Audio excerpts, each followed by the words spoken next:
Welcome back to the programme. Diplomatic manoeuvring in the Middle East extended as far as Ukraine this week, with Kyiv's foreign minister calling Turkey the epicentre of world diplomacy. But big carrots were dangled and then removed, as Putin didn't show up to meet Zelensky, instead sending a delegation known for laying out Russia's hardline maximalist position when it launched the full-scale 2022 invasion. According to experts, Putin also seems to be dissing the only leverage he has, a relationship with President Trump. I asked former Ukrainian Foreign Minister Dmytro Kuleba about where this crisis stands now. He joined me here in London. Welcome to the programme. It's good to be back. You know a lot about these meetings.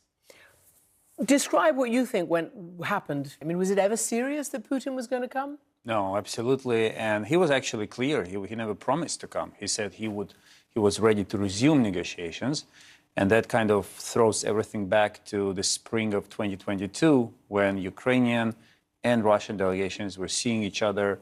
But it didn't really have any impact on the course of the war. And I'm afraid that story will repeat itself again. What do you think? I don't know whether you've seen the list of names of the Russian delegation, but they seem to be much lower level than people expected. No foreign minister, no chief of staff, obviously no Putin. Well, you know, there are phony wars that we know from history, and now we have a case of phony diplomacy.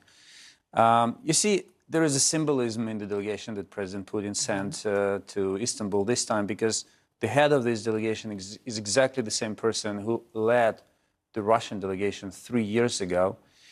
And it did not deliver 3 years ago. I'm afraid it will not deliver now. So he just reinforces his message that he's willing to negotiate. But the question is, if you're willing to negotiate, why did you attack at all? OK, why did you attack? You could say, well, he thought he was going to get, you know, all of Ukraine famously, as everybody says, in 2 to 3 days. It obviously didn't happen. It's been more than 3 But he still believes in this. No, come on. No, he does. I assure you. It's just, for him, it's a matter, you know, the difference between him and President Zelensky and European leaders is that they are bound by electoral cycles, even if they are interrupted by the war. But Putin isn't. He has a long, you know, eternity ahead of him.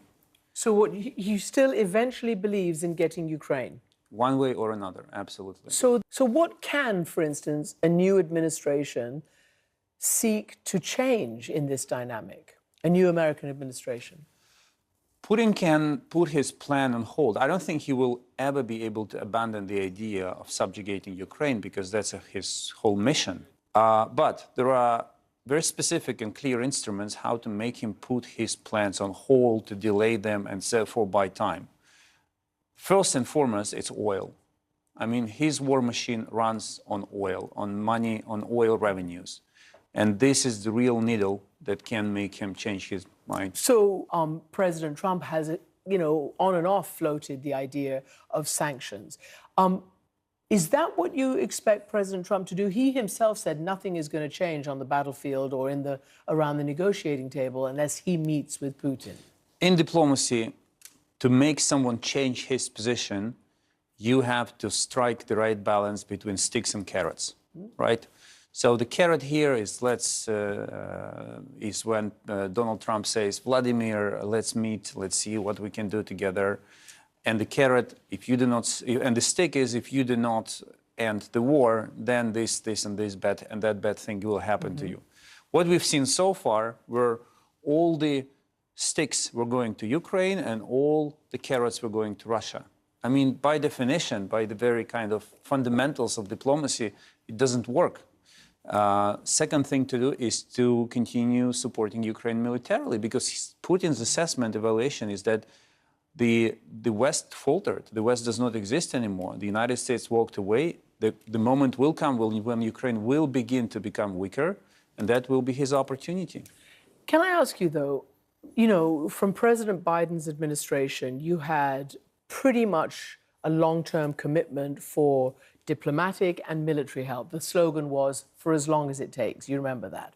There are some, including, you know, Ukrainian allies, who believe that at least President Trump and all those who kind of don't support sending endless weapons to Ukraine in the new administration, that at least they've brought matters to a head and kind of moved the conversation away from endless war towards figuring out how to stop it.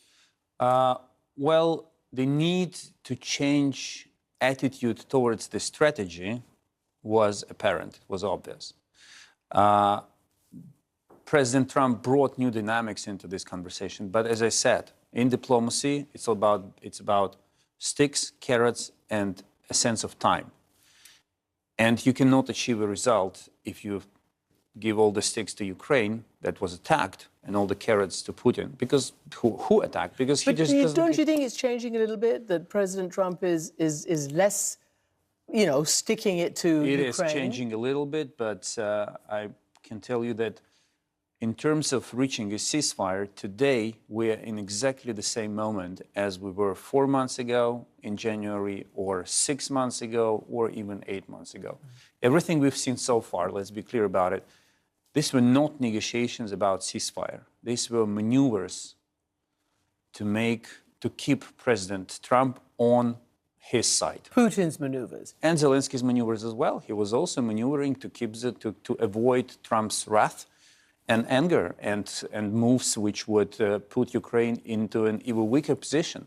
Is there a struggle in Europe, the idea of having to choose between giving their weapons and ammunition to Ukraine or having to fill the massive gap that the Trump administration has created for their own security? Do you think the Europeans have what it takes? They certainly have the infrastructure, there's the money and the potential to put all these pieces together and to seriously address the issue of Europe's defense, which Ukraine would also benefit from. The Europeans have to do a very simple math exercise. They have to call Kiev, sit down with them, and do a very simple math. Here is the volume of weapons Ukraine is spending every month. Here is the volume of weapons Europe is currently delivering. And here is the volume of weapons that will have to be delivered to compensate the absence of American deliveries. Because the moment there is a gap between what Ukraine has and what Ukraine needs to fight, this is where you will see the situation changing, the situation on the front line. And then just a short time ago, President Trump announced that he is planning to speak with Russian President Vladimir Putin by phone on Monday. That followed earlier comments by Secretary of State Marco Rubio. He is in Rome ahead of the Pope Leo's inaugural Mass tomorrow. Rubio says the Vatican could have an important role to play in creating peace in Ukraine. We thank the Holy See for its willingness to be involved in this process. Obviously, there are a number of countries that have offered that as well, but we think it would be we'll talk about that, the status of the talks, the updates after yesterday, and the path forward. It certainly is a place that I would think that both sides would be comfortable coming. So we are grateful for their longstanding efforts, not simply on trying to broker peace, but on the exchanges of prisoners. There are children that have currently been taken from their homes that the Ukrainians would like to see returned, and the Holy See has been very involved in that regard. So we'll talk about that and all of it, and obviously always grateful for the willingness of the Vatican to play this constructive and positive role.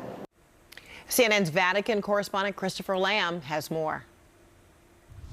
Well, the Vatican has long sought to play the role of peacemaker between Russia and Ukraine, and essentially the offer from Cardinal Pietro Parolin is that the Vatican could be neutral territory for talks to take place. Of course, there was an extraordinary moment just before the funeral of Pope Francis where President Zelensky and President Trump met in St. Peter's Basilica. Amazing images of that meeting, and apparently the talks were constructive. Pope Leo XIV said on Wednesday, while addressing Eastern Catholic Church leaders, that the Holy See is always ready to bring enemies together for talks for peace. And he has also spoken with President Zelensky, who has said he welcomes the Holy See's offer to try and mediate in this war, to try and help bring about a ceasefire. Now, of course, the main challenge for the Vatican has been that it's been hard for the Holy See to engage with Russia, and the Kremlin. It hasn't been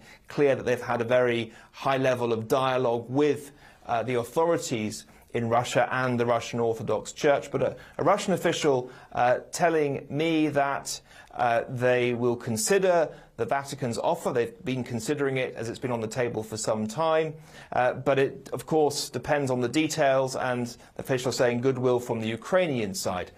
But clearly, the Vatican, Pope Leo, seeking to try and offer what they can to try and bring about peace and an end to the war between Russia and Ukraine. Christopher Lamb, CNN, Rome.